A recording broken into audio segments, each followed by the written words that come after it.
예, 건설안전 기술사 강의를 시작하겠습니다. 최근에 건설안전 사고가 빈번히 발생하고 있습니다. 특히 크레인 같은 중장비 사고가 굉장히 많이 발생하고 있는데요. 최근 관련법 변경으로 인해서 크레인이나 중장비 같은 부분에 법이 강화돼서 시행되고 있습니다. 먼저 시험을 준비하시기 전에 출제 기준에 대해서 알아보시려면 산업인력관리공단의 큐넷을 확인하시면 되겠습니다. 큐넷을 확인하시게 되면 관연도 문제라든가 최근의 경향, 특히 3년 정도의 출제 기준이 나오고 있습니다. 잠깐 출제 기준에 대해서 말씀드리면 오늘부터 공부 시작하게 될 산업안전보건법 법규에 관한 사항인데요. 산업안전보건에 관한 규칙, 그 외의 법규, 진흥법이라든가 시특법, 또 건설기계관리법 이렇게 출제 범위가 규정이 되어 있습니다. 수시로 들어가서 보시고 시험 일정이 발표되시면 내용을 다시 한번 확인하시는 게 좋을 것 같습니다. 특히 최근에 법이 건설안전사고로 인해서 법이 수시로 바뀌고 있습니다. 시험 일정이 발표가 되시면 법제처 홈페이지에서 산업안전보건법이라든가 시특법, 그다음에 건진법 같은 내용을 필히 확인하시고 시험을 준비하시기 바랍니다. 교재를 보시면 초기에 시험에 맞서기란 내용이 있습니다. 제 주관적인 시험을 봤던 경험에 의해서 만들어진 내용이기 때문에 잠깐 참고를 하시면 되겠습니다. 그럼 먼저 건설안전관련법 중에서 산업안전보건법에 대해서 공부를 시작하겠습니다.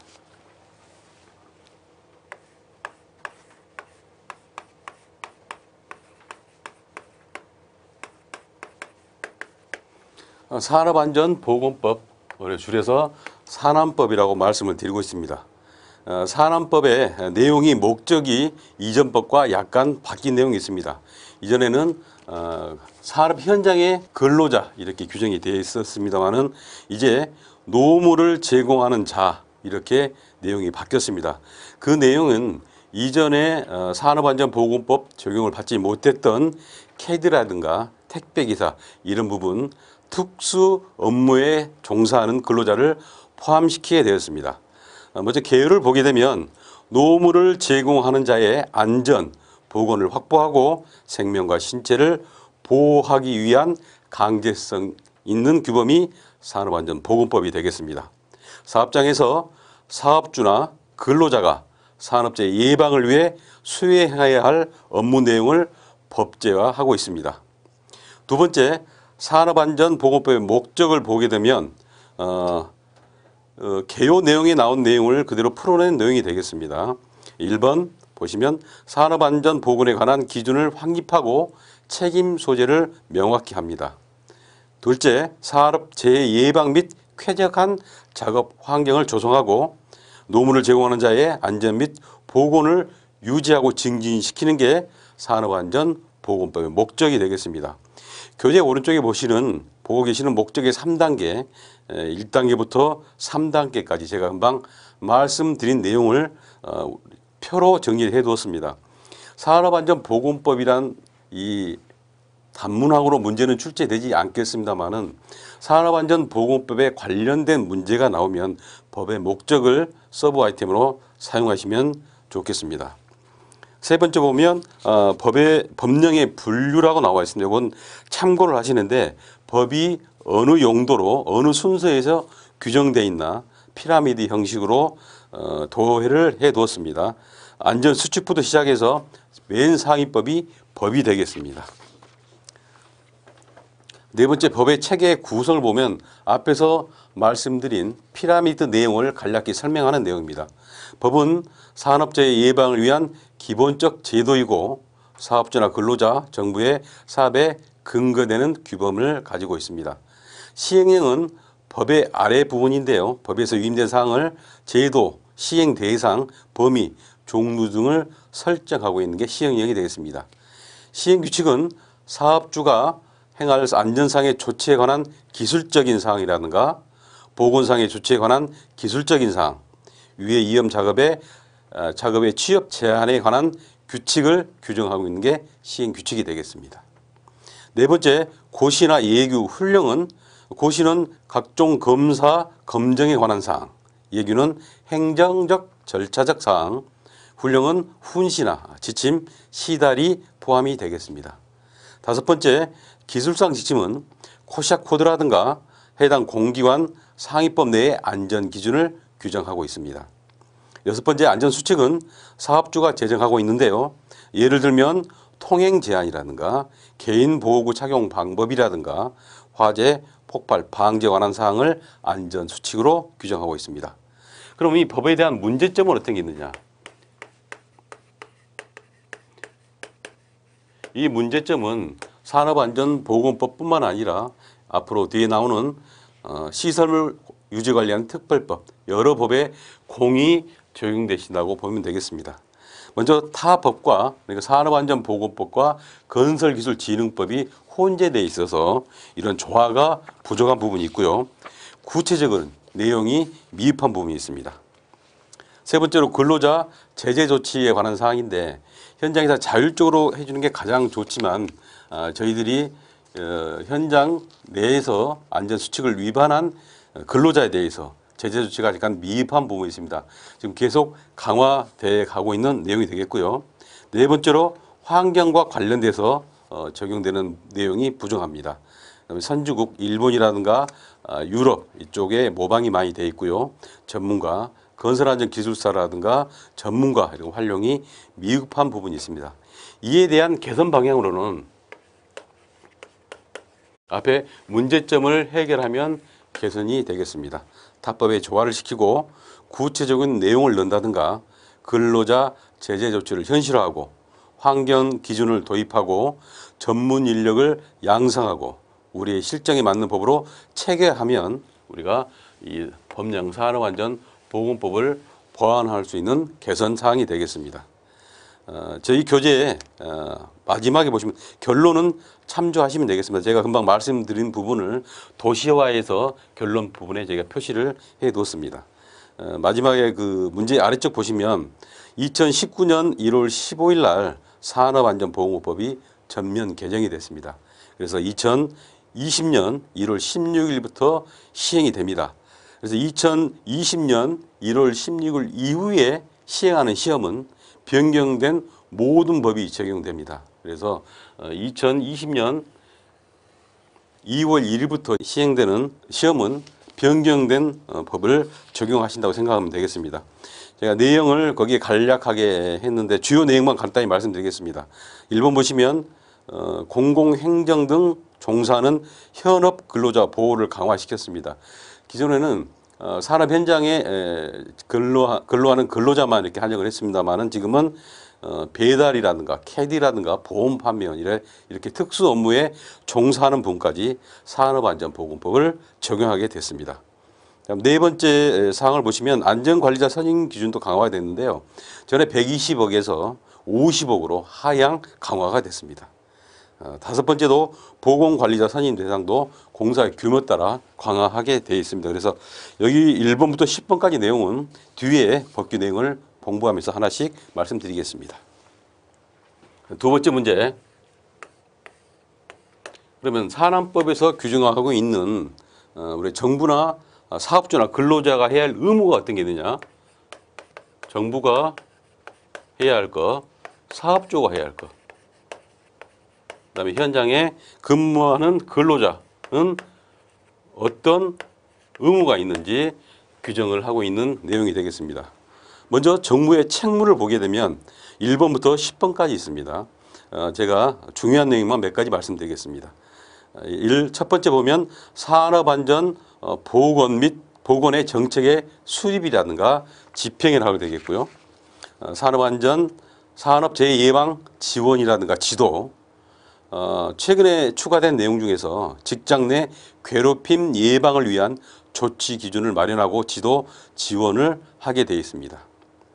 그다음에 4번 자율적인 산업안전 및 보건 경영 체계를 확립하고 다음에 산업안전 보건에 관한 의식을 북돋우기 위한 안전문화 확산 추진이라든가 이런 내용이 있습니다. 또 7번째 보시면 산업재해에 관한 조사 및 통계의 유지에 관한 사항도 정부의 책무에 포함되어 있습니다. 1번부터 10번까지 있는데 이런 문제가 가끔 나옵니다. 그래서 10개 중에서 우리가 5개 이상 정도는 우리가 기억을 해두시면 답안지 작성에 도움이 되겠습니다. 두 번째, 사업주 등의 의무가 있는데 5가지 정도로 규정을 하고 있습니다. 근로자의 안전 및 건강을 유지 증진을 시키는 의무가 있고 산업재해를 위해서 기준을 준수해야 되고 쾌적한 작업 환경을 조성해서 근로 조건을 개선시킨다든가 안전보건에 관한 정보를 근로자에 제공해야 되고 건설물을 발주, 설계, 건설하는 자는 건설에 사용된 물건으로 인하여 발생하는 산업재해를 방지하기 위한 조치가 필요한 게 사업주의 의무가 되겠습니다. 마지막으로 근로자의 의무는 산업재해 예방을 위한 기준을 준수해야 할 의무와 사업주 또는 근로감독관, 공단 등 관계인이 실시하는 산업재해 예방에 관한 조치를 준수해야 할 의무를 가지고 있습니다. 세 번째 문제, 산업재해 발생 공표 대상 사업장.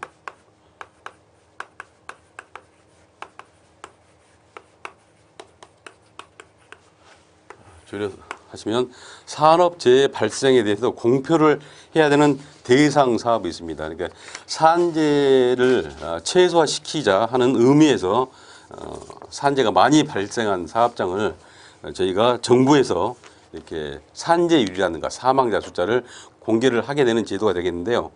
노동부 장관은 산업재해를 예방하기 위해 필요하다고 인정될 때 발생 건수라든가 재해율을 발표할 수 있습니다.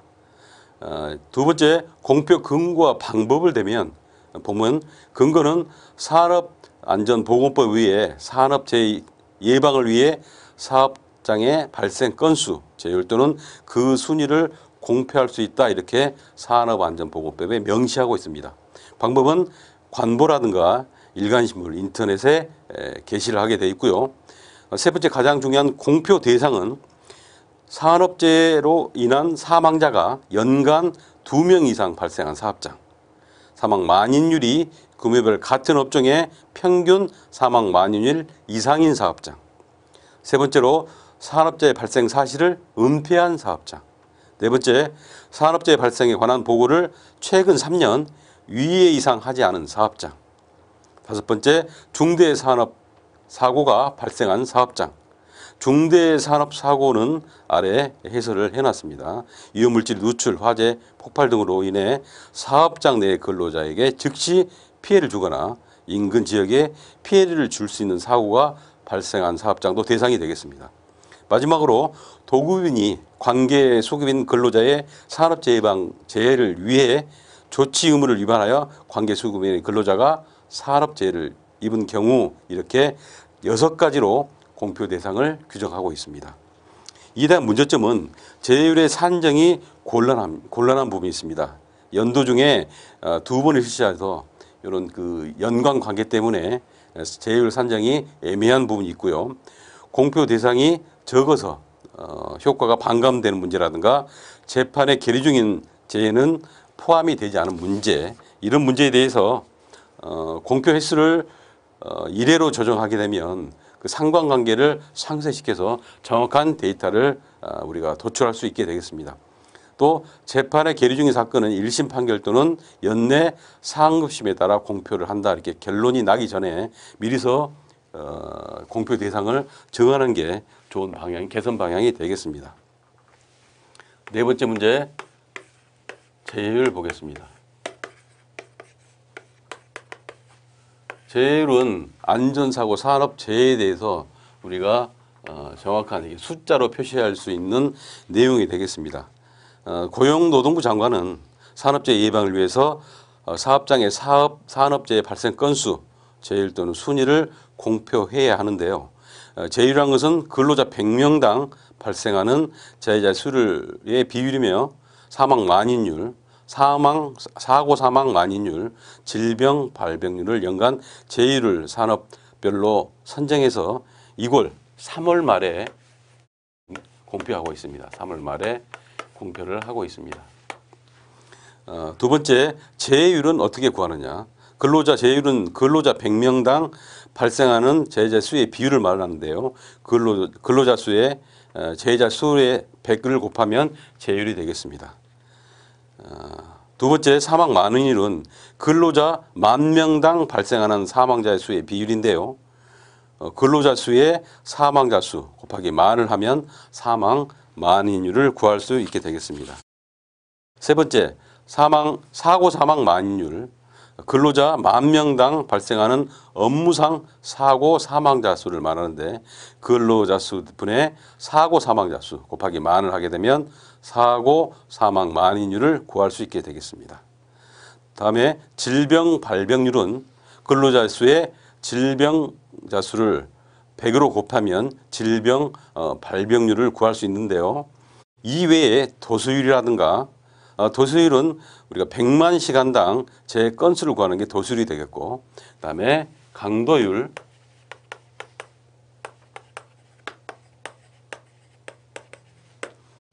다음에 천인율,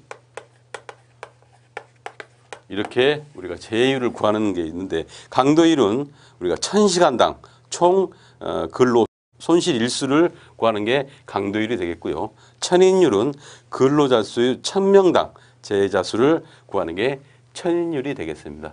이런 부분도 재해율 산정하는 데 참고사항으로 해서 저희가 알아두시면 되겠습니다. 세 번째, 재해자 수 산정에서 제외되는 부분은 사업주의 법 위반으로 인한 것이 아닌 산업 재해자 중에서